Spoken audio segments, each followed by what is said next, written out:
যে ঘরে তোর মতো লক্ষ্মী প্রতিমার মতো মেয়ে আছে সে ঘরে বাবার আবার কিসে অসুখ? আমি তো এখন ভালোই হয়ে গেছি। তাও ডক্টর বোসকে বলে তোমার আরেকবার চেক আপ করাতে নিয়ে যাবো। দেখ, তুই যেদিন চাকরিতে জয়েন করলি আর আমি হলাম তোর প্রথম রুগী। দিন রাত একাকার করে তুই আমার সেবা করেছিস,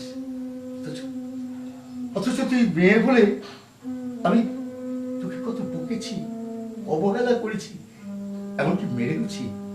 তোর মার উপরেও কম অত্যাচার করিনি।